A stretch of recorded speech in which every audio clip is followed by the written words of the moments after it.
प्रिय विद्यार्थियों, मैं डॉक्टर हेतराम सिंह, विभाग अध्यक्ष लोक प्रशासन,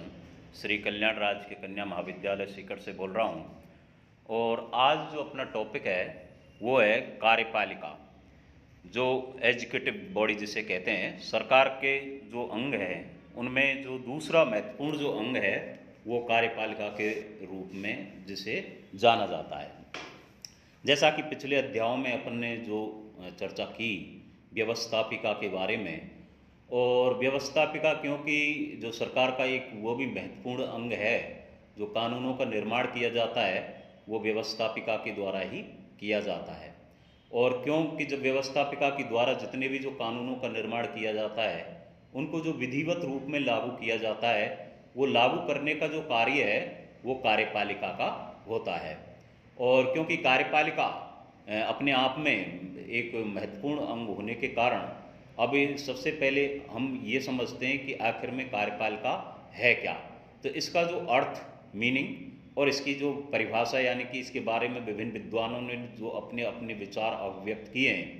कि उसके बारे में भी इसमें चर्चा करूँगा। साथ ही इसके जो मीनिंग को लेके अलग अलग विचार हैं, या फिर जो कार्यपालिका है, ये कार्यपालिका किस क्यों कहा जाता है, कार्यपालिका का आशय क्या है, तो इसके बारे में भी चर्चा होगी। तो सबसे पहले अगर हम बात करें इसके अर्थ को लेके, तो जैसा कि ये जो कहा गया है कि जो कार्यपालिका है ये अपने आप में सरकार का महत्वपूर्ण अंग होने के कारण जितने भी जो नियम और कानून इसके द्वारा विधिवत रूप में जो लागू किए जाते हैं वो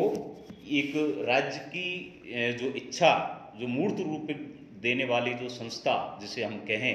कि राज्य यानी कि जो सरकार है,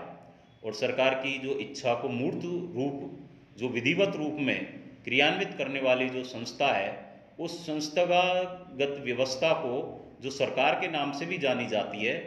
उस सरकार की जो राज्य की जो इच्छा होती है, उस इच्छा का जो निर्माण या उसकी जो अभिव्यक्ति होती है, और उस अभिव्यक्ति और उसके जो निष्पादन करने की जो संस्थागत संरचना होती है, उसी संस्थागत संरचना को ही कार्यपालिका के नाम से एक तरह से जाना जाता है। और क्योंकि जो स्ट्रक्चर है, जो एक तरह की जो संरचना है, उसमें कई प्रकार के, जैसे मान लो उसको सम्मिलित रूप में अगर हम बात करें तो उसमें व्यवस्थापिका भी होगी, न्यायपालिका भी होगी, लेकिन साथ ही जो कार्यपालिका है, ये जो स्ट्रक्चर, संपूर्ण जो स्ट्रक्चर है, उसमें जो कार्यपालिका है ये भी अपना एक महत्वपूर्ण भाग है। और सरकार का एक महत्वपूर्ण अंग होने के कारण जो जितने भी जो उसके निष्पादकीय कार्य हैं, उन निष्पादकीय कार्यों को संपन्न करने का दायित्व कार्यपालिका का माना जाता है। और क्योंकि जो इसके जो मान लो उदाहरण के लिए, जैसा कि सरकार के जो कार्यों करने के जो 3 अंग हैं उनमें ये जो संपन्न किया जाता है, जिनमें जैसे व्यवस्थापिका कानूनों का निर्माण करती है, कार्यपालिका इन कानूनों को क्रियान्वित करती है, और न्यायपालिका कानूनों की रक्षा करने का दायित्व निभाती है। तो अगर बात करें तो कार्यपालिका जो आशय है, जो कार्यपालिका का जो एक तरह से जो उत्तरदायित्व सा जो हो जाता है, जो अपने दायित्वों का जो ये निर्वहन करती है, और क्योंकि व्यवस्थापिका के द्वारा जो निर्मित कानूनों को भली भांति जो लागू करती है, तो इसी संदर्भ में जो अलग अलग विद्वान हुए, उन अलग अलग विद्वानों ने अपने अपने जो मत अभिव्यक्त किए हैं। जैसे इसमें चाहे मैं गिलक्राइस्ट ने कहा है, जैसे मान लो उदाहरण के लिए कि कार्यपालिका सरकार का वह अंग है जो कानून के रूप में अभिव्यक्त जनता की ऐसी इच्छा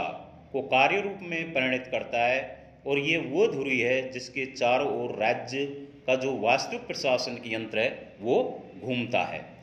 इसी संदर्भ में डॉक्टर गार्नर की अगर बात करें तो जो गार्नर ने जो अपने शब्दों में कहा कि ये व्यापक और सामूहिक अर्थ में जो कार्यपालिका है वो सभी कर्मचारी तथा संस्थाएं आ जाती हैं जिनका संबंध राज्य की इच्छा को क्रियान्वित करने से होता है। वो चाहे कानूनों को प्रकट रूप करने वाली रूप में हो, चाहे जो वास्तविक रूप में जो कानूनों को लागू करने की जो स्थिति है वो भी कार्यपालिका के रूप में देखने को मिलती है। उदाहरण के लिए डॉक्टर गार्नर ने जो आगे अगर बात करें जो परिभाषा दी है, उसी में जो उसकी बड़ी व्यापक एक तरह से इन्होंने अभिव्यक्त किया है कि किस प्रकार कार्यपालिका में जो राज्याध्यक्ष होता है वो मंत्रिपरिषद तथा अन्य सभी राज्य जितने भी जो कर्मचारी होते हैं राज्य के, जिनका संबंध कानूनों को लागू करने से है, और क्यों कि आधुनिक लोकतंत्र में कार्यपालिका निकाय सरकार के अन्य दोनों निकायों से की तुलना में जो महत्वपूर्ण एक तरह से हो गया है और अधिक महत्व होने के कारण इसको एक स्थान प्रदान किया गया है। धन्यवाद।